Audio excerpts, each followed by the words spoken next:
ব্রাহ্মণবাড়িয়ার অবৈধ ও ঝুঁকিপূর্ণ গ্যাস বাণিজ্য নিয়ে আরো জানাতে যুক্ত হচ্ছেন সহকর্মী মেহেদী নূর পরশ। এমন গ্যাসের এই ঝুঁকিপূর্ণ সরবরাহ নিয়ে স্থানীয়রা কি বলছেন, আর প্রশাসন থেকে ব্যবস্থা নেওয়ার অগ্রগতি কত দূর, বিস্তারিত জানাবেন।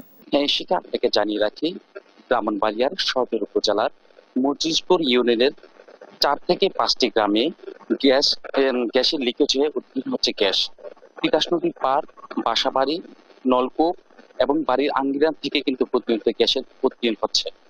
ফলে এই গ্যাস এই গ্রামের 4 থেকে 5টি গ্রামে কিন্তু অসংখ্য মানুষ ব্যবহার করছে। তবে মূলত যেটা আমি আপনাকে জানিয়ে রাখি, তিতাস গ্যাস ফিল্ডের 3 নম্বর কূপ খননের সময় এই গ্যাসের সন্ধান পাওয়া গেছিল। ফলে এই গ্যাসের সন্ধান পাওয়ার ফলে Bangladesh gas field company limited 2008 সালে ব্যর্থ হয়ে কিন্তু এই কূপটি বন্ধ করে দেয়। ফলে কিন্তু এখান থেকে প্রতিনিয়ত কিন্তু গ্যাস উদ্গীর্ণ হচ্ছে। এই উদ্গীর্ণ হওয়ার ফলে এখানকার যে স্থানীয় যে একটি মহল রয়েছে, তারা কিন্তু এই সুযোগটি কাজে লাগিয়ে অনিরাপদ ভাবে ড্রামে সংরক্ষণ করে সরু প্লাস্টিকের পাইপের মাধ্যমে 4 থেকে 5টি গ্রামের বিভিন্ন বাসাবাড়ি সহ ছোট ছোট শিল্প কারখানায় সরবরাহ করছে।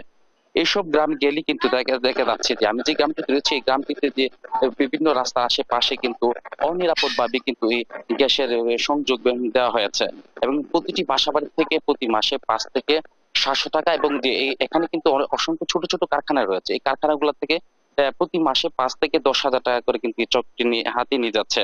এবং কারখানা এই গ্যাস ব্যবহারের ফলে গ্রামগুলি কিন্তু একটা অনেক বড় ধরনের ঝুঁকি রয়েছে, যে কোনো সময় একটা দুর্ঘটনা ঘটতে পারে। সচেতন মহল জানিয়েছেন আমাকে যে বছরের পর বছর এমন অনিরাপদ ভাবে গ্যাস ব্যবহার করলেও তা বন্ধে গ্যাস কর্তৃপক্ষ প্রশাসনের জোরালো কোনো ভূমিকা দেখা যাচ্ছে না। তারা বলছেন যেহেতু দেশের এখন গ্যাসের সংকট, এই গ্যাসটাকে কাজে লাগিয়ে যদি একটা ব্যবস্থা করা যায় তাহলে কিন্তু অনেকটাই সরকারের রাজস্ব হতো।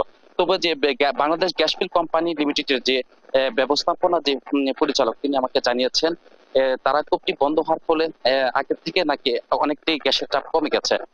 এছাড়াও তাদের কিন্তু এই গ্যাস ফিল্ডের যে লোকজন রয়েছে, তারা কিন্তু মনিটরিং করছেন এটির বিষয়ে।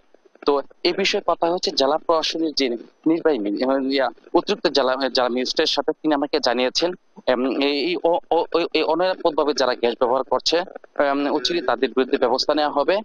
তারা অভিযান পরিচালনা করে যারা এর সাথে জড়িত তাদেরকে আমরা আওতায় নিয়ে ব্যবস্থা নেবেন বলে আমাকে জানিয়েছেন। তো এ ছিল আমার কাছে সর্বশেষ। পরশ, অনেক ধন্যবাদ আপনাকে। অবৈধ গ্যাস সরবরাহ নিয়ে বিস্তারিত জানছিলাম সহকর্মীর কাছে।